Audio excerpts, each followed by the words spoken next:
ఎన్నిసార్లు చెప్పినా మారవే నువ్వు. మంచి మంచి చెప్తే నీకు అస్సలు మెదడుకి ఎక్కదు నీకు. ఛీ, చెప్పి ఆశ వస్తాను. ఎందుకు ఇలా జరుగుతుంది? నాకే ఎందుకు ఇలా జరుగుతుంది? అంతా నీ వల్లనే, మొత్తం నువ్వే చేసినావు. నువ్వు వారానికి ఒకసారి మా ఇంటికి వస్తావు, కానీ నువ్వు వచ్చిన ప్రతిసారి మా ఇద్దరి మధ్య ఏదో ఒక గొడవ జరగాల్సిందే. మీ వల్ల, కేవలం మీ వల్ల. ఎప్పుడు తిట్టని మా ఆయన కూడా నన్ను తిట్టిండు.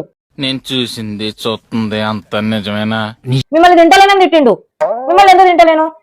మీరు చేదుకున్నారు కాబట్టి. మీరు చేదు ఎందుకున్నారు? అది ఎవరి ఫాల్ట్? మీ ఫాల్ట్. మీ ఫాల్ట్ కి మా ఆయన నన్ను తిట్టాడు. నేనేదో తప్పు చేసినట్టు, నేను మిమ్మల్ని తినట్టు, నా ఫాల్ట్ అయినట్టు నన్ను తిట్టాడు. కాదు, ఒకటి అడుగుతా చెప్పండి. ప్రపంచంలో ఇన్ని గణం కూరగాయలు ఉండగా మీరు ఒక్కరు ఎందుకు చేదుకున్నారు? అది ఎవరి ఫాల్ట్? మీ ఫాల్టే కదా. మీ ఫాల్ట్ నేనెందుకు తిట్లు తినాలే? మీరు కూడా మిగతా కూరగాయలు లాగా ఉంటే తింటాం కదా మిమ్మల్ని కూడా. మీ వల్ల మా ఇద్దరి మధ్యలో ఎందుకు గొడవ రావాలి? ఇగో మంచిగా చెప్తాను వినండి. దేవుణ్ణి మొక్కుకోండి మంచిగా. ఇంకో జన్మ అంటూ ఉంటే చేదుగా కాకుండా తీయగా పుట్టా అని మొక్కుకోండి.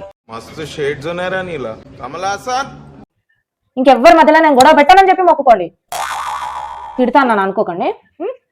మీకోసమే, మిమ్మల్ని తినాలనే చెప్తున్నా. మీరు మాడతారు, నాకు ఆ నమ్మకం ఉంది. పిచ్చోళ్ళ గురించి వెంటనే కానీ లైవ్ లో ఇదే చూడటం